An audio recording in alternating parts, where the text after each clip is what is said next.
Bienvenidos todos a nuestro taller Identificación, Comprensión e Intervención de Alteraciones Conductuales en Niños con Autismo.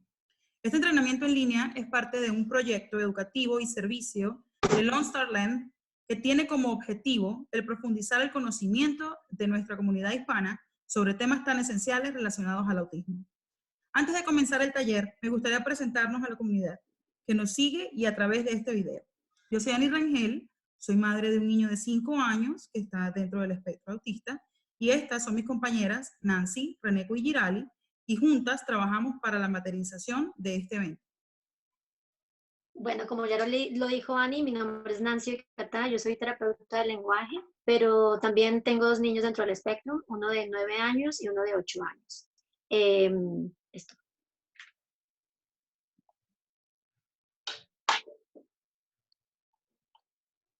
Bueno, yo soy Girali Pérez, tengo una niña de 8 años que fue diagnosticada con autismo cuando tenía 2 años de edad y estoy participando en el programa Lone Star Land como madre de una niña con autismo.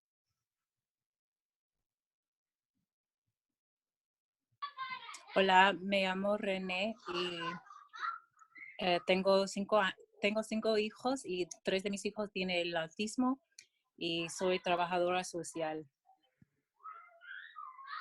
Para profundizar en este tema de las alteraciones conductuales en el autismo, hoy nos acompaña la psicóloga clínico infantil Carmen Victoria Gindis, a quien le damos la bienvenida y cedemos este espacio para iniciar el taller. Que lo disfruten.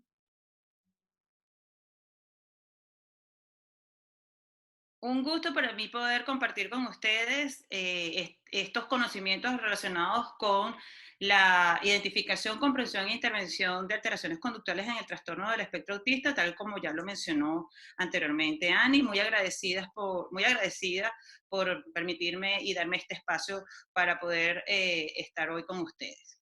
Muy bien, vamos entonces a dar inicio a la presentación.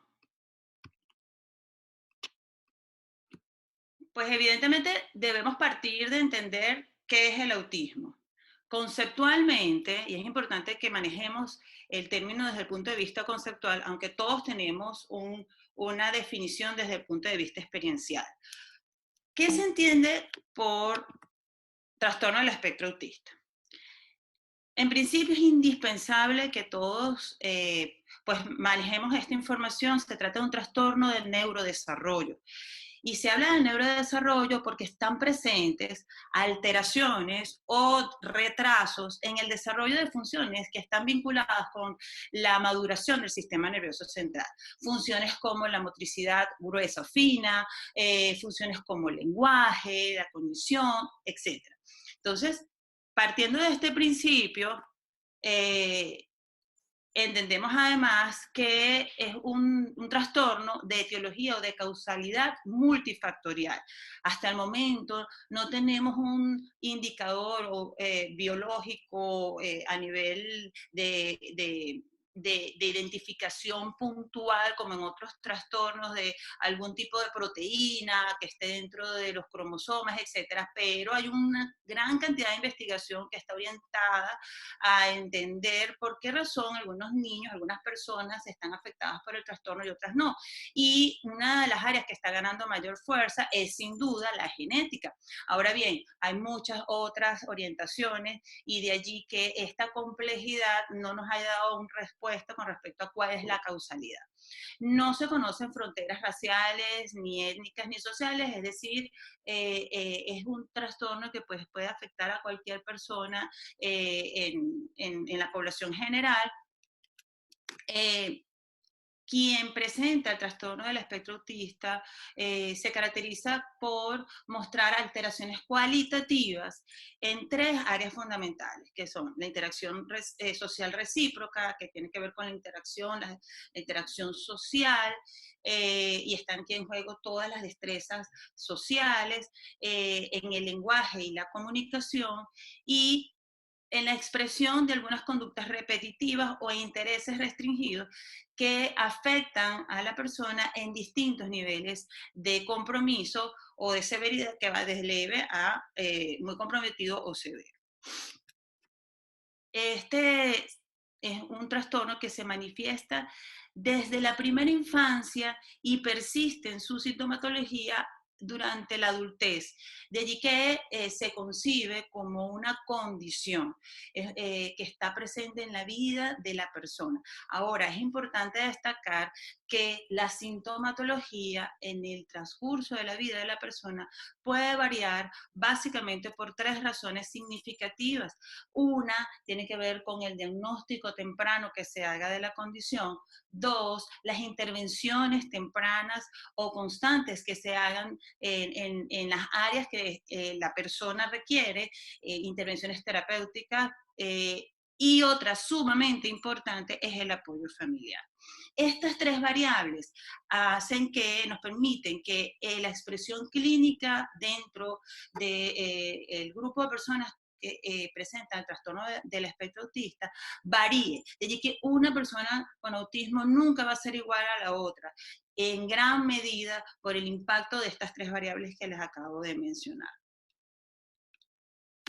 Datos recientes nos están diciendo que la prevalencia del trastorno del espectro autista sigue cada vez afectando a más personas. La última data que tuvimos, la del 2018, nos decía que impactaba 1 en 59 personas. Recientemente, el Centro para el Control y Prevención de Enfermedades publicó su nuevo indicador de prevalencia, estableciendo que en la actualidad los datos señalan que 1 de cada 54 personas presenta el trastorno del espectro autista, manteniéndose como una constante que afecta más a niños que a niñas, aun y cuando vale la pena mencionar que en el 2018 se establecía que afectaba aproximadamente a unas 250 a una niña dentro de un grupo de 250. Sin embargo, en la actualidad estamos hablando de que afecta a una niña en cada 126 niñas aproximadamente. Bien, entendiendo nuestro núcleo de este taller, que es el autismo, y cuando ahora hablamos acerca de alteraciones conductuales, sin duda tenemos que también definir y acercarnos un poco a la conceptualización de qué se entiende por comportamiento. Entonces, ¿qué es el comportamiento? Es un conjunto de reacciones, de acciones que son observables, medibles, cuantificables, manifestadas que la persona muestra en su entorno. Estas pueden ser 2 tipos. Una no aprendida o innata, con la que todos nacemos, que está directamente vinculada con ese comportamiento reflejo. Y bueno, algunos ejemplos que les coloco aquí, la contracción o la dilatación de la pupila en términos de la cantidad de luz que se recibe, la sudoración, las reacciones dérmicas cuando hay temperaturas, cambios de temperaturas importantes, como la coloquialmente llamada piel de gallina o el reflejo en nuestras articulaciones. Son comportamientos que no podemos, sobre los que no hay control, no podemos controlar. Ahora bien, hay otro tipo de comportamiento, como les mencionaba, que es el aprendido. Este comportamiento sí está determinado por unos antecedentes y consecuencias y como resultado de ello podemos nosotros tener un control sobre el comportamiento aprendido. Ejemplos como los que les ilustro, pues todos aprendemos a leer, nadie llega sabiendo leer asimismo el comportamiento de la autohigiene o del autocuidado, son comportamientos que vamos cada uno de nosotros aprendiendo durante nuestro desarrollo y son consecuencia en gran medida, por supuesto, del grupo social al que pertenecemos y de los dogmas sociales que estén presentes en cada uno de nuestros entornos. Ahora bien, si nos quedamos con esta parte del comportamiento aprendido, que para nosotros va a ser muy importante, entonces vamos a encontrar que a su vez, tiene como 2 vertientes. Una en la que, pues, hablamos de conducta socialmente adecuada. Como su nombre lo dice, son respuestas que cumplen con esas normas socioculturales del entorno al que pertenecemos y que en consecuencia facilitan la adaptación y la funcionalidad general de la persona en su entorno y, algo muy importante, la convivencia social. Ahora bien, la conducta socialmente inadecuada, que sería como la otra cara, también definida o la vamos a encontrar en de distintas maneras o con distintas denominaciones, como puede ser conducta disruptiva, conducta desadaptativa, alteración conductual, conductas problemas, entre otras. Son respuestas que, como su nombre lo indica, incumplen o rompen con las normas socioculturales de ese entorno en el que se están expresando y que además, pues, son respuestas que van a afectar negativamente al entorno y o a la persona que lo está expresando y o a las personas que rodean a esta. Entonces, nuestro punto nuclear va a ser esta vertiente, entendiendo que entonces las conductas socialmente inadecuadas son comportamientos aprendidos. Pasamos entonces a nuestro primer punto de este taller, que es identificar cuando estamos en presencia de una conducta socialmente inadecuada. Y aun y cuando parece obvio, vale la pena detenernos para poder tener con precisión la caracterización, disculpen, de este comportamiento y de esa manera poder identificarlo con claridad dentro del repertorio conductual de la persona. Decimos que estamos en presencia de un comportamiento socialmente inadecuado cuando la persona que presenta este comportamiento lo hace con una alta frecuencia, muchas veces en un día, en una semana, en un lapso de tiempo considerado y o con gran intensidad en distintos momentos incluso de la vida de la persona. Lo puede presentar en el hogar, lo puede presentar en la calle, lo puede presentar en el colegio o en otros espacios en los que se desempeña la persona. Este comportamiento, además, le impide a la persona que lo expresa aprender destrezas o responder funcionalmente a las demandas del ambiente. Y esto es muy importante que lo mantengan, por favor, en mente, porque esto es determinante para nuestros niños que están dentro del espectro. Si el comportamiento además pone en riesgo a la persona en cuanto a integridad o a las personas que lo están rodeando, también, por supuesto, debe ser entendido como una conducta problema. Ahora bien, muy bien. Pasos para identificar entonces esa conducta de interés que en este caso va a ser nuestro comportamiento problema. Lo primero es observar.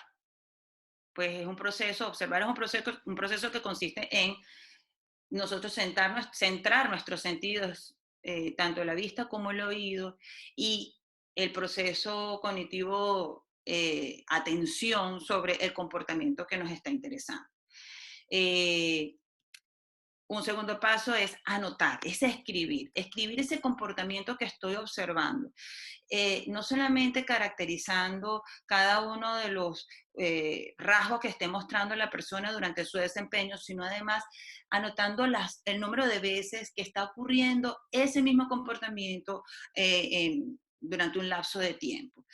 Y una vez que yo he observado, que he registrado, entonces puedo pasar a definir, que consiste en describir ese comportamiento que me está interesando tal y como yo lo estoy observando. ¿Eso qué quiere decir? Que tiene que ser con la máxima objetividad, libre de toda interpretación, de todo juicio, para que de esa manera no tenga sesgos basados en mis creencias o en opiniones, sino que nos esté representando la fotografía real de lo que esa persona nos está mostrando.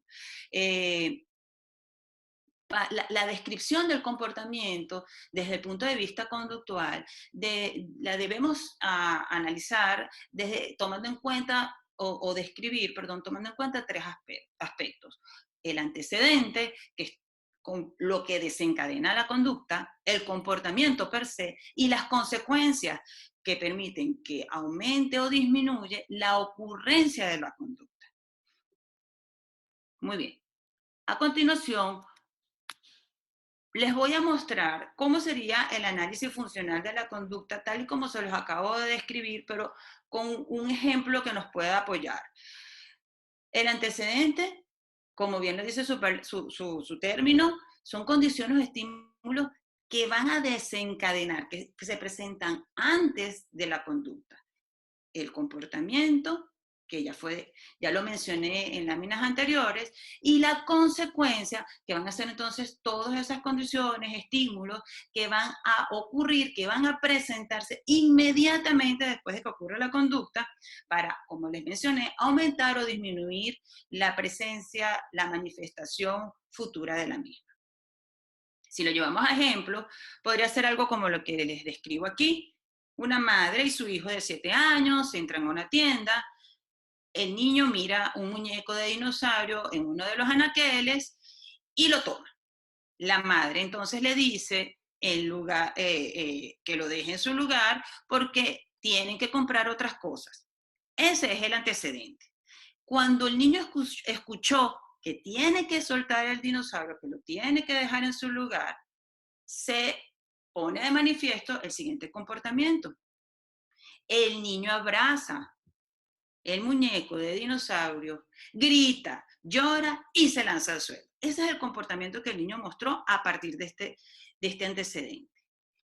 ¿Qué pasa después? Inmediatamente después, la madre levanta al niño del suelo y le dice que deje de llorar, que está bien, que se lo va a comprar.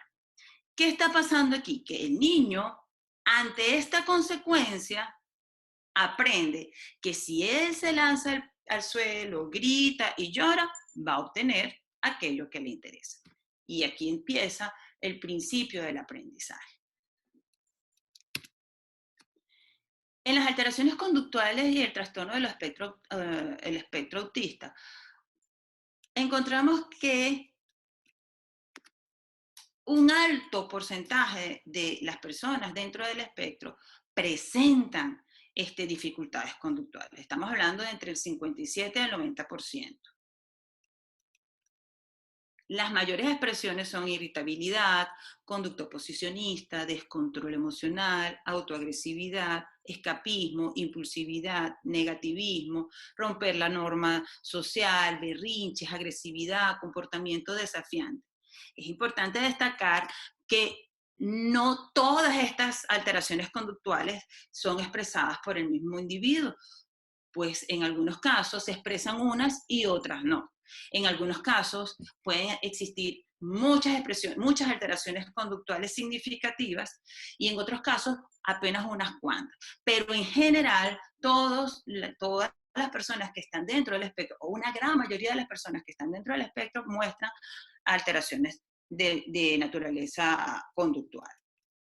Evidentemente, todos estos comportamientos generan el aislamiento social, pero no solamente un aislamiento social del niño con respecto a su entorno, sino muchas veces el aislamiento social incluso de la familia. De allí la importancia de entender cómo nosotros podemos, como núcleo familiar, atender efectivamente estas alteraciones para garantizar que, pues, no me resulte difícil ir con mi hijo al supermercado, en donde además pueda aprender muchísimas nociones importantes, sin que él pueda mostrarme una alteración conductual y que yo me sienta limitado a manejarla.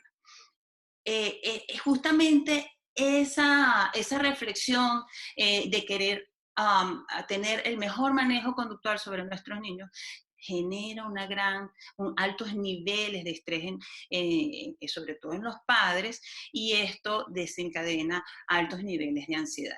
Insisto, este debe ser entonces el elemento central para nosotros interesarnos aún más, en formarnos, en entender, en comprender para después poder intervenir. Si recordamos la lámina anterior en la que les mostraba el antecedente, la conducta y las consecuencias, Vamos a irnos al lado de los antecedentes y aquí me voy a centrar en gran parte de compartir con ustedes, porque sin duda es, a mi juicio, una de las partes más significativas y que explica en gran medida las alteraciones conductuales que con frecuencia presentan nuestros niños o las personas que están dentro del espectro. Y vamos a iniciar hablándoles del desencadenante que está vinculado con los síntomas nucleares del trastorno. Hablamos al principio que existen 3 rasgos fundamentales que definen en gran medida o que definen a la persona que se encuentra dentro del trastorno. La primera de ellas es el lenguaje y la comunicación. En muchos casos esta está alterada, bien sea porque está ausente o porque la persona cuenta con un limitado repertorio verbal. En muchos casos hay limitaciones para comprender lo que nos están diciendo y esto está muy vinculado con la comprensión literal, es decir, el no poder interpretar entre líneas lo que me están diciendo, sino que de manera muy rígida asumo que ese planteamiento que me están haciendo es así, al pie de la letra. O sea, ¿no? Y esa limitación, esa literalidad me puede llevar a malinterpretaciones y a ejecutar comportamientos que pues desencadenan un rechazo y a su vez ese rechazo desencadene una alteración conductual en la persona que se encuentra dentro del espectro. Las relaciones sociales, hay una dificultad en términos de entender las expectativas sociales, qué están esperando los otros de mí, las limitaciones para interpretar adecuadamente las intenciones de los otros pueden ser elementos, sobre todo en nuestros niños y en nuestros adolescentes y adultos de alto nivel de funcionalidad, uno de los elementos desencadenantes de alteraciones conductuales, porque genera mucha frustración y desencadena entonces altos niveles de ansiedad. Patrones repetitivos o intereses restringidos, el comportamiento rutinario cuando es interrumpido, la exigencia de realizar cambios inesperados puede también, dado a que hay una rigidez mental significativa en nuestros niños, adolescentes y adultos dentro del espectro, puede esto desencadenar una alteración conductual, las limitaciones en las relaciones que están asociadas con un apego a objetos, el limitar esa interacción puede desencadenar una alteración conductual y cuando alteramos la organización que ya el niño o el adolescente o adulto dentro del espectro tiene con respecto a algún objeto o a objetos de su entorno. Todos estos elementos son importantes entender porque pueden ser la razón por la que se desencadena una alteración conductual. Asimismo, y de una manera muy significativa, es importante prestar atención a los síntomas comórbidos del trastorno. Es decir, el trastorno del espectro autista generalmente se presenta acompañado por otras condiciones. Y eso es lo que decimos como comórbidos, porque hay otras condiciones asociadas. Muchas de las alteraciones conductuales presentes en nuestros niños con trastorno del espectro autista responden justamente a los síntomas que son propios de esas condiciones asociadas, como por ejemplo los trastornos en el procesamiento sensorial. El 95% de las personas que se encuentran dentro del trastorno del espectro autista tienen una hipersensibilidad o una hiposensibilidad, es decir, o experimento de una manera mucho más intensa de lo normal ciertos estímulos ambientales o la percepción de los mismos, el umbral de percepción es tan bajo que pues prácticamente ni los puedo captar. Entonces, en un caso o en el otro hablamos de alteraciones en el procesamiento sensorial que vale la pena mencionar que es esta capacidad de integrar sensorialmente la información la que nos va a permitir tener las respuestas ambientales de naturaleza adaptativa. Es decir, si hace frío, bueno, yo voy a buscar un suéter, por ejemplo, y me voy a arropar, pero no necesariamente por eso voy a comenzar a gritar porque la sensación me resulte, por ejemplo, dolorosa, como sea en el caso de una hipersensibilidad sensorial de naturaleza táctil, ¿no? Por dar un ejemplo.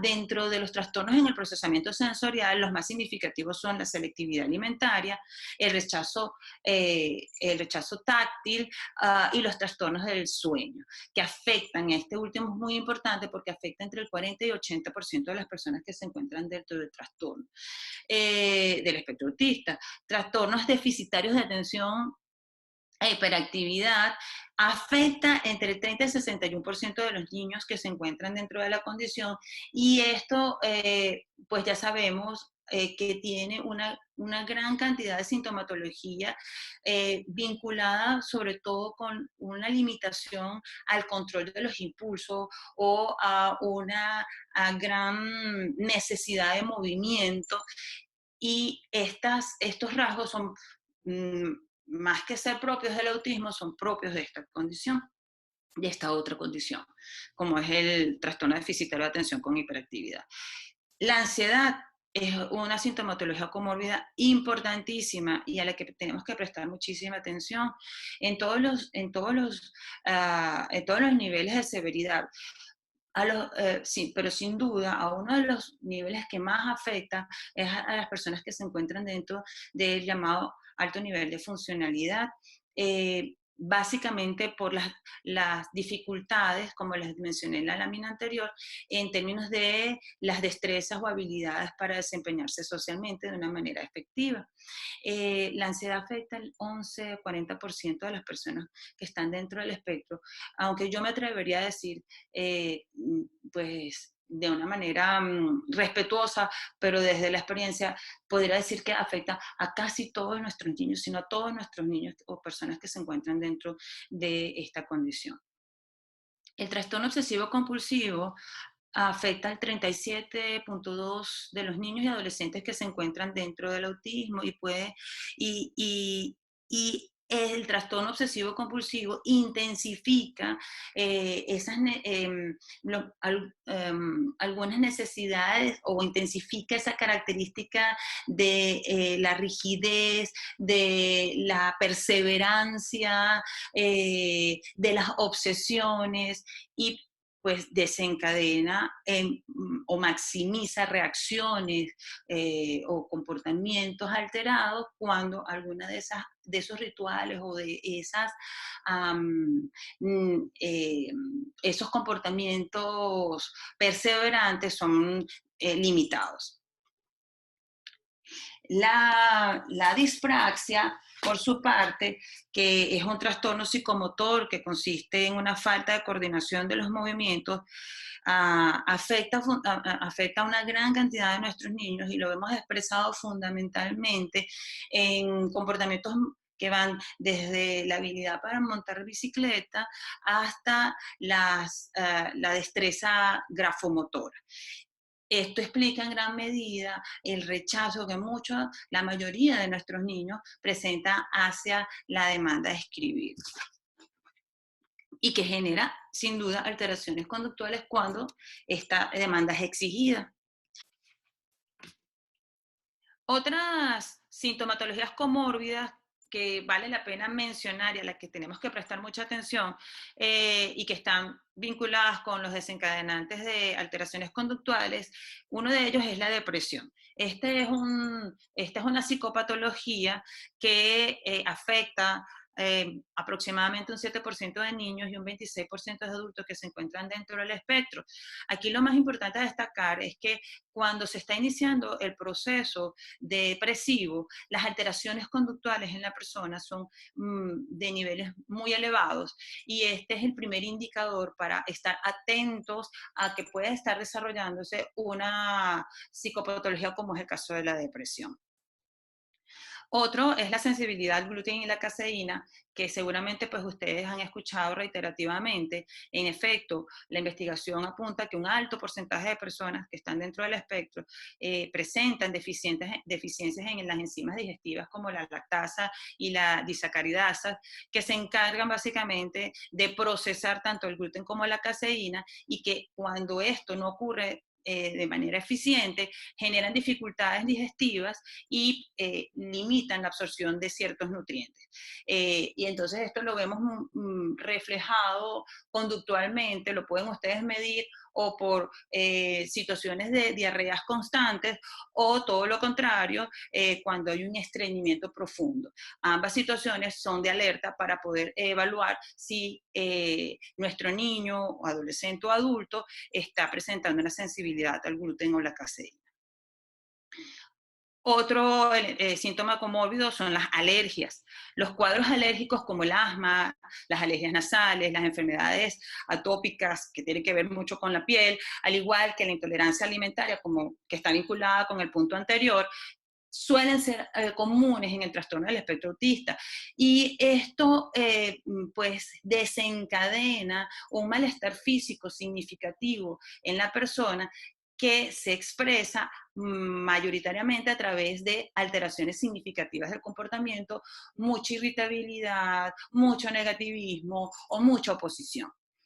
El síndrome de Tourette. El síndrome de Tourette, que se caracteriza por una incapacidad para el control de algunos movimientos vinculados con tics, y pues el uso frecuente de frases repetitivas, muchas veces vinculadas con el uso de un léxico inadecuado, vinculado con grosería fundamentalmente.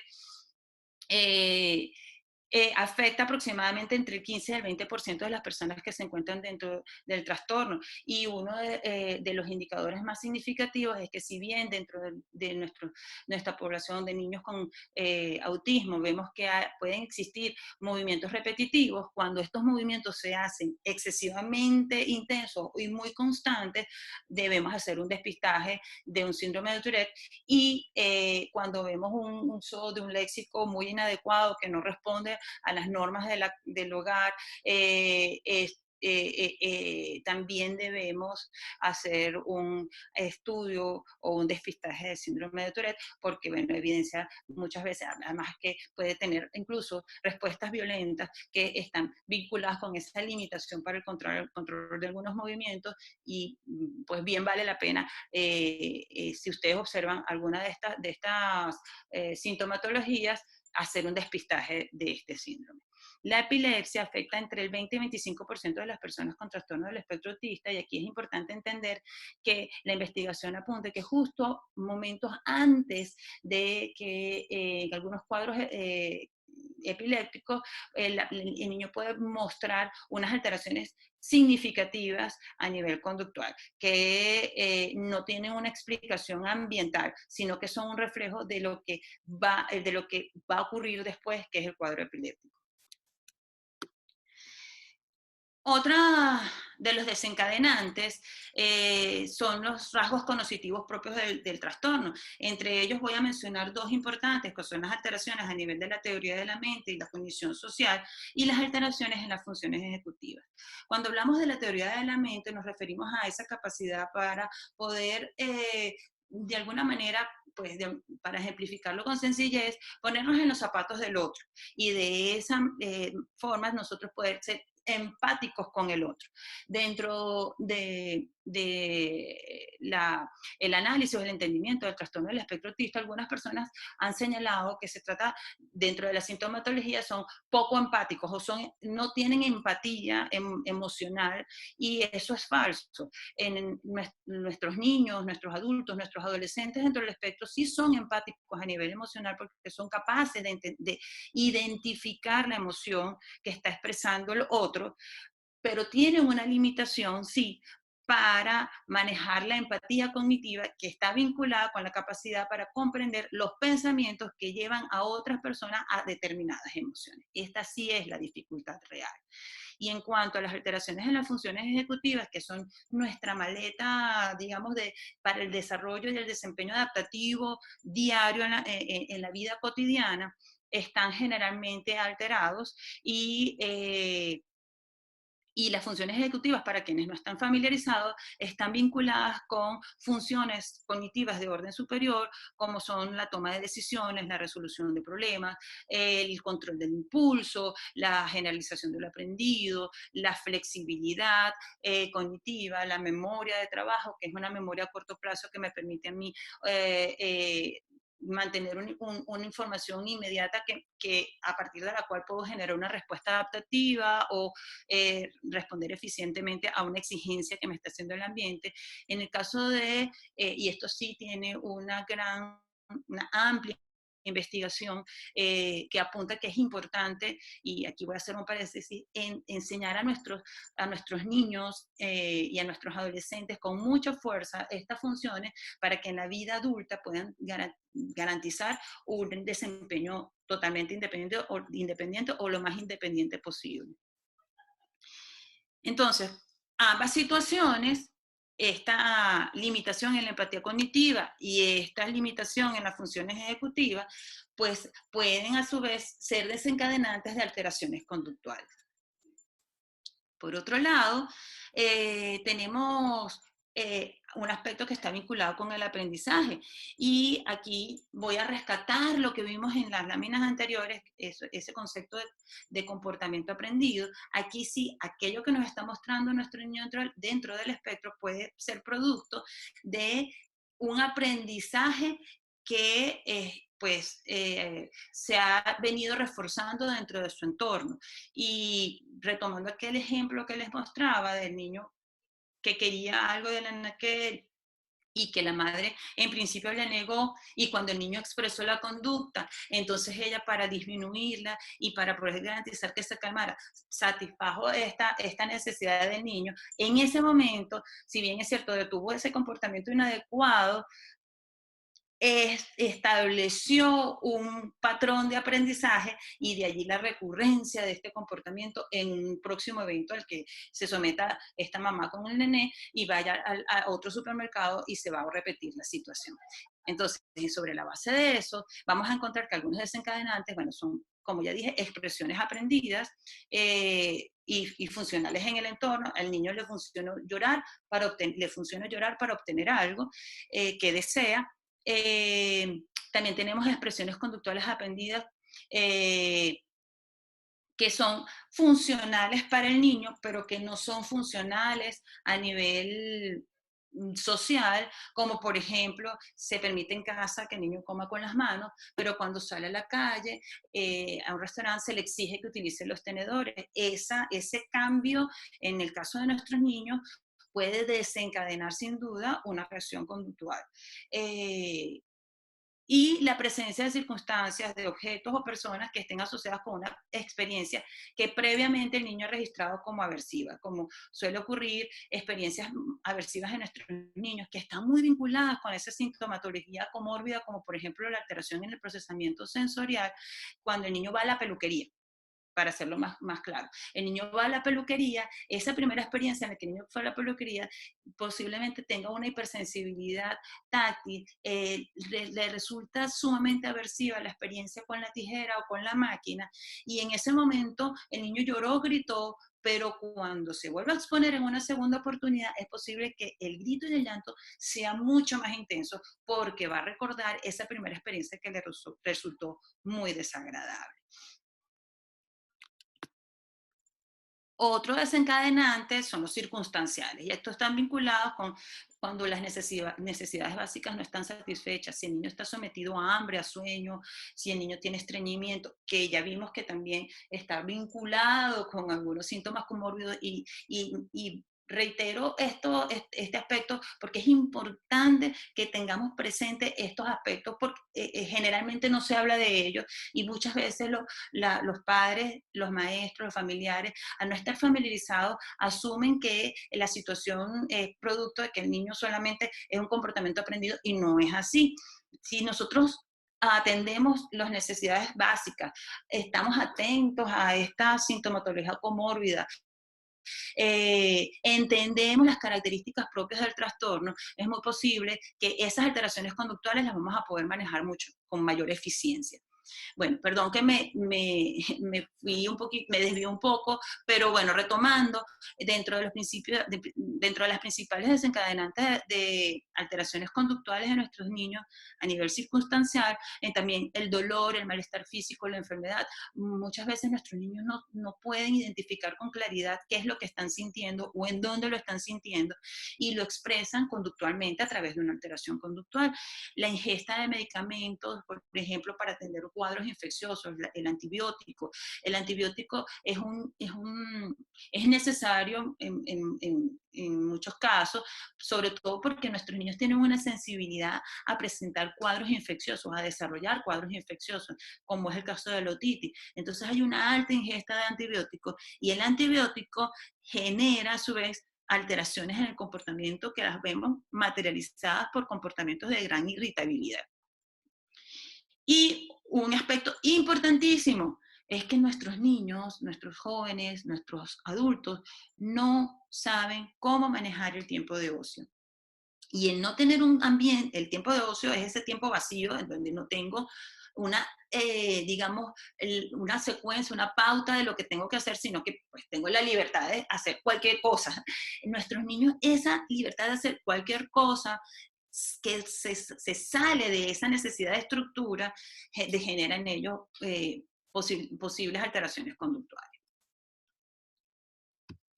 Aquí me regreso otra vez porque ya nos pasamos un poco por algunos aspectos básicos que necesitaba comentarles porque de ellos se habla muy poco, que tienen que ver con los antecedentes. Ahora me voy a ir un momento a la consecuencia. Regreso a esta lámina porque quiero rescatar este aspecto de las consecuencias.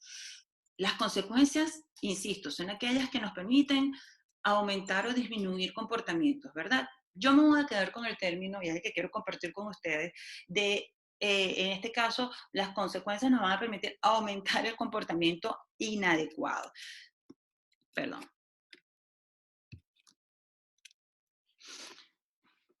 Y aunque ustedes seguramente habrán escuchado el reforzamiento positivo y les hará ruido que yo les hable de reforzamiento positivo con comportamiento inadecuado, la razón fundamental es porque muchas de las alteraciones conductuales que se establecen dentro del repertorio de nuestros niños vienen dadas porque son reforzadas positivamente.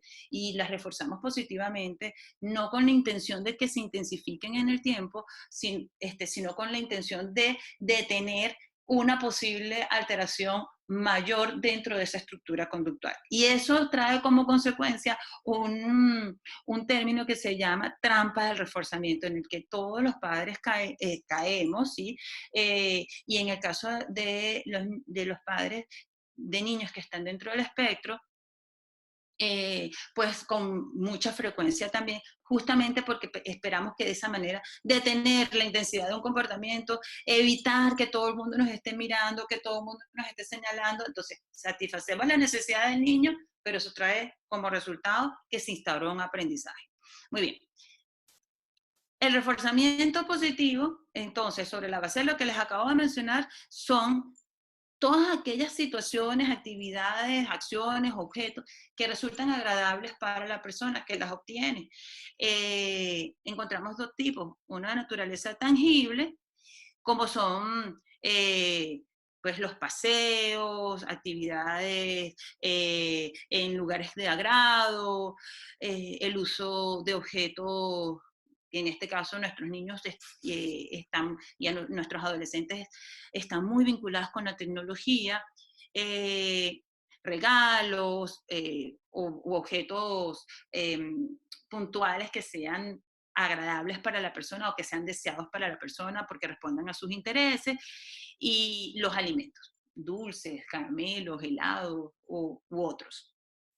También encontramos el reforzamiento social de naturaleza, el reforzamiento positivo de naturaleza social. Y aquí vemos, bueno, esto está vinculado fundamentalmente con todas esas expresiones de afecto, de abrazo, de reconocimiento, de aprobación. Todas ellas, tanto las tangibles como las sociales, incrementan la ocurrencia, como ya les mencioné, del comportamiento. La atención es una de los mayores reforzadores en el comportamiento inadecuado de nuestros niños. Muchísimas veces prestamos excesiva atención al comportamiento inadecuado y limitadísima atención al comportamiento adecuado de nuestros niños. Queremos que siga instrucciones e insistimos que sigan instrucciones, pero cuando nuestro niño sigue una instrucción de manera espontánea, muchas veces se nos escapa hacerle saber que lo está haciendo bien. O prestamos mucha atención al comportamiento, por ejemplo, de berrinche, de grito, de llanto, pero cuando el niño está tranquilo, no les damos el sentido de aprobación que ese momento significa en la vida de él y en la vida de nosotros, de acercarnos, de decirle, muy bien, lo estás haciendo muy bien, estás jugando tranquilo, o estás haciendo tu actividad tranquilo, excelente. Este comentario, pues al margen, porque es importante tener ese juego de reflexión. Atendemos muchas veces y reforzamos muchas veces comportamientos inadecuados sin la intención de hacerlo y dejamos de lado el comportamiento adecuado, que debe ser nuestro objetivo máximo, o mayor, perdón. Las principales consecuencias que acompañan las alteraciones conductuales en el trastorno son, bueno, obtener el objeto o la situación de interés, el lograr restablecer a partir de la conducta una rutina, una situación que ha sido alterada.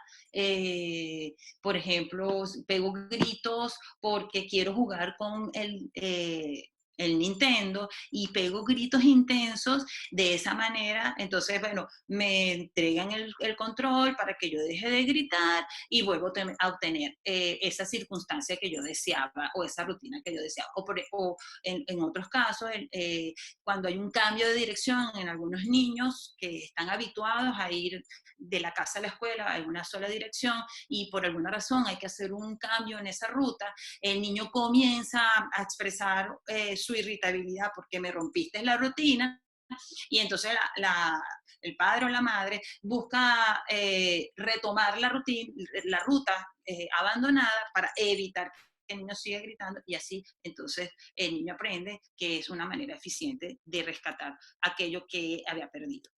Y otra consecuencia importante es que a partir de la alteración conductual, el niño logra no exponerse a una situación que él rechaza o que le desagrada, como por ejemplo una demanda académica o una exigencia social. Estas tres son las más significativas que quise compartir con ustedes. Posiblemente hay otras, pero estas son muy frecuentes y seguramente les pueden resultar útiles tener presente. Ahora bien, si ya aprendimos cómo identificar el comportamiento a partir de todo lo que tiene que ver con entender, observar, anotar y hacer la descripción de la conducta en términos del antecedente del comportamiento per se y de esas consecuencias, yo con esa información ahora sí puedo comprender la razón por la cual está ocurriendo esa alteración. Y esto básicamente se debe a que ya puedo desmenuzadamente comprender que hay unas situaciones que están disparando un comportamiento puntual en mi niño y que yo estoy reforzando o que ciertas situaciones lo están reforzando y por eso se está presentando con cada vez mayor frecuencia. O esas alteraciones es un indicador de que tengo que hacer una exploración mayor en mi niño para identificar si hay algunas alteraciones, algunas sintomatologías comórbidas que estoy dejando de ver y que por no estar atendida se están presentando estas alteraciones. al identificar las situaciones y estímulos que me incrementan y mantienen la ocurrencia de una conducta en el tiempo, puedo entonces modificar esas consecuencias para generar el cambio en ese comportamiento. Cuantificar en frecuencia e intensidad la ocurrencia de la conducta me permite a mí entender si ese comportamiento realmente se está presentando únicamente en casa, si se está presentando en otros lugares, si se está presentando con gran frecuencia en casa, pero no en otros lugares, entonces existe un estímulo o una condición ambiental en el hogar que debo modificar para generar a su vez el cambio en el comportamiento de mi niño. Y reconocer cuáles son y esto es muy importante, cuáles son las expresiones conductuales y las emociones que nosotros como referentes para nuestros hijos dentro del espectro, bien sea como padres, maestros, familiares, mostramos cuando el niño, el adolescente, muestra el comportamiento problema.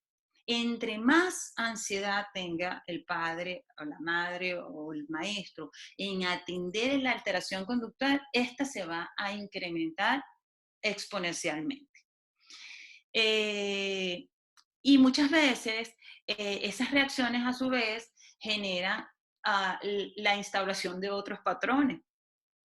Si yo intervengo, por ejemplo, el comportamiento de agresividad de mi hijo con darle unas palmadas, de pegarle, el efecto que estoy obteniendo es que en el momento el niño va a dejar de golpear, pero en el futuro se va por un tema de modelaje, se va a repetir el comportamiento agresivo.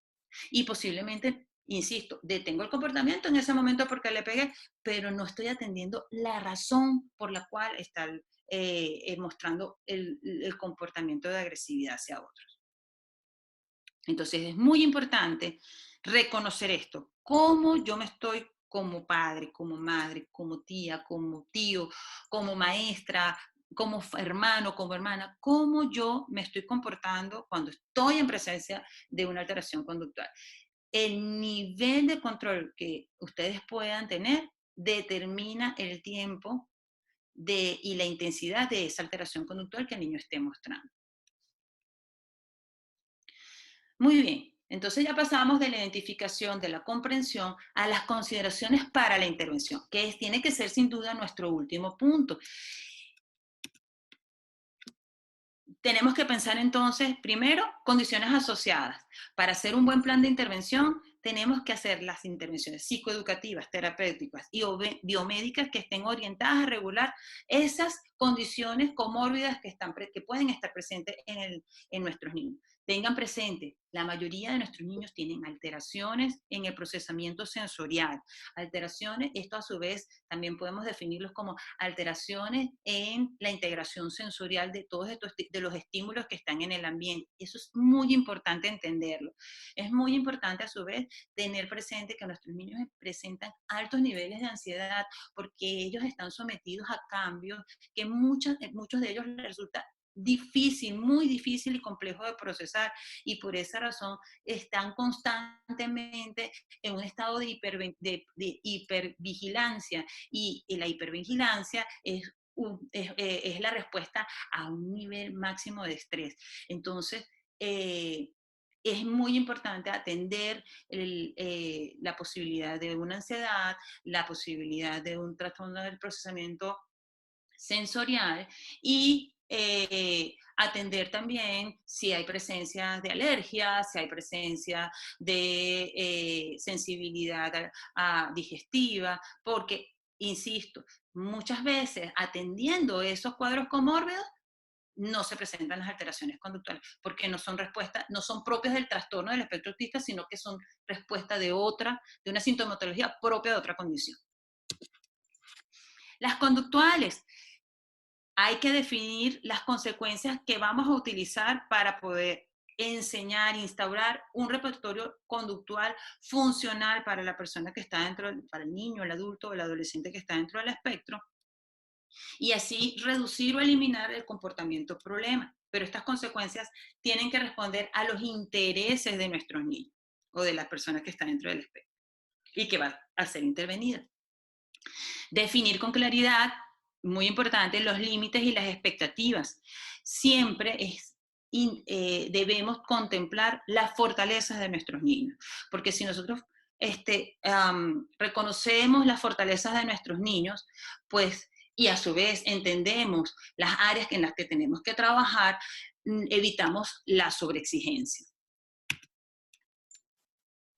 O me regreso, evitamos sobreexigir o subestimar, que cualquiera de los dos extremos, por supuesto, nos lleva nos separa de nuestro objetivo, que es establecer un comportamiento funcional y adaptativo en nuestros niños. A nivel conductual también enseñar comportamientos compensatorios y que sean funcionales para sustituir aquellos que representan una conducta problema. Si el niño está, si cada vez que yo le digo no, el niño va a tener una alteración conductual, entonces busquemos palabras que puedan evitar esa reacción en el niño. Por ejemplo, podría ser decirle, ¿qué te parece si? Y ya lo vamos a ver un poquito más adelante, o instaurar un comportamiento compensatorio, como puede decir que si el niño pues se está exponiendo a una demanda en la que se siente que se está empezando a frustrar, es decir, necesito un break, necesito un receso, y de esa manera evitamos que se desencadene una alteración conductual. Reconocer y reforzar todas las aproximaciones hacia el comportamiento que está adecuado, así sean pequeñas. Si el niño ya está alterándose, pero empezó a respirar para autorregularse, eso tiene que ser reconocido, porque nos está llevando al niño al mejoramiento o la superación de ese comportamiento problema. El anticipar los cambios, esto es indispensable en nuestros niños, adolescentes y adultos. La anticipación los ayuda muchísimo a disminuir los niveles de ansiedad y en consecuencia a enfrentar esos cambios o esas alteraciones dentro de su rutina. Emplear durante la interacción un lenguaje claro y que sea sencillo, con un tono de voz que sea audible, pero suave, sobre todo cuando estamos en un proceso de si el niño está alterado conductualmente, muy alterado conductualmente, o el adolescente, ese es un momento, es preferible hacer un momento, dejar de hablarles por un momento, y cuando nos aproximamos a ellos, retomar un tono de voz suave, y que sea bajo pero audible, o sea que lo pueda escuchar, ¿no? Intervención, además de conductualmente hablando, evitar la imposición y emplear la oferta de elección. Aquí señalarle, por ejemplo, cuando hay mucha rigidez, cuando no quiero hacer algo, para evitar ese comportamiento de escape o ese comportamiento de rechazo que significa gritos y llantos. Entonces, plantearle, te propongo hacer primero esto y después podemos hacer eso que a él o a ella le gusta tanto, o también le podemos decir, puedes hacer esa demanda que yo espero que haga, o hacer esta otra que también está dentro de lo que yo espero que hagas, pero que puede a lo mejor ser un poquito más agradable para ti. Darle las opciones, cuál prefieres, pues además de que le permite al niño o al adulto o adolescente asumir el reto desde un punto de vista mucho más amigable, porque parte de su propia elección. Estamos a su vez enseñándoles una cantidad de funciones ejecutivas que son importantísimas para su vida, como la toma de decisiones, por ejemplo, o como la resolución de problemas, cuando tenemos que hacer una elección para dar una respuesta a una situación puntual. Recibir asesoramiento e intervención profesional en manejo conductual, sobre todo cuando los comportamientos atentan contra la persona, como es el caso de la agresividad o la heteroagresividad, es decir, la autoagresividad, perdón. Es importante recibir acompañamiento profesional. Y las intervenciones ambientales, bueno, consisten en retirar del entorno esos estímulos, esas situaciones que causan un efecto sensorialmente desagradable en el niño, sobre todo si ya identificamos que hay una alteración en el procesamiento sensorial. Crear una estructura que sea motivante, en donde se pueda alternar actividades que resulten complejas para el niño con otras más sencillas, disponer de recesos, realizar actividades en ambientes que resulten agradables para el niño, en ambientes al aire libre o en el espacio de la casa que más le guste al niño o al adolescente adulto, crear una estructura, pero ya la mencioné, emplear claves visuales cuando te quiero explicar algo y veo que no logras entender qué es lo que te estoy explicando, utilicen las claves visuales, porque facilitan la comprensión en nuestros niños, adolescentes y adultos dentro del espectro. Y los cronogramas de actividades le permiten conocer cuál es la secuencia de las demandas a las que va a estar sometido y disminuyen en consecuencia niveles de ansiedad. Facilitar un espacio para la autorregulación es importantísimo, diseñar en casa un espacio que responda a las necesidades sensoriales del niño para que pueda realmente autorregularse en un momento en el que está mostrando una alteración importante. Muy bien. Con toda esta información que espero les resulte de gran interés y sobre todo de gran utilidad, pues doy cierre a esta actividad con 2 mensajes. Toda persona que educa, padres, abuelos, maestros, cuidadores, etcétera, deben tener presente 3 principios básicos para que ocurra el aprendizaje de impacto positivo y permanente. Paciencia, práctica y perseverancia. Y por favor, educar desde el amor, el respeto y la aceptación de que el trastorno del espectro autista implica una forma distinta de entender y aprender del entorno. Observemos a nuestros niños, comprendamos, identifiquemos y comprendamos las razones por las que está mostrando esa alteración conductual. Las alteraciones conductuales son una forma de comunicación. La mayoría de las veces en nuestros niños nos están diciendo que el entorno no lo sé manejar, no lo comprendo, y es allí donde nosotros como sus referentes, como sus bastones emocionales, como sus educadores, tenemos que intervenir para enseñarle a él, modificando lo que se tenga que modificar en el ambiente y estructurándole cognitivamente a él todos los elementos que le permitan manejarse adaptativamente a todas las situaciones o a la mayor cantidad de situaciones con las que se puede enfrentar, porque nuestro objetivo siempre tiene que ser o estar orientado a que nuestros niños y adolescentes lleguen a una vida adulta independiente. Bueno, muchísimas gracias. Dejo con ustedes este correo electrónico al que les pido envíen todas sus preguntas, sus comentarios y recibirán las respuestas pues lo antes posible. Una vez que las tengamos, recibirán todas las preguntas con todas sus respuestas para garantizar que esta información pues cumpla su objetivo de formación y que les resulte de utilidad en el hogar y en la vida de sus niños. Muchísimas gracias por esta oportunidad. Gracias a la psicóloga Carmen Victoria Yindis por compartir sus conocimientos con nosotros y dedicar su tiempo para educar a la comunidad hispana. A todos ustedes que nos acompañaron, les agradecemos el apoyo a nuestro proyecto para el programa Lone Star Learn y les pedimos que nos envíen sus preguntas e inquietudes por correo electrónico y próximamente les responderemos. Muchísimas gracias y hasta una nueva oportunidad.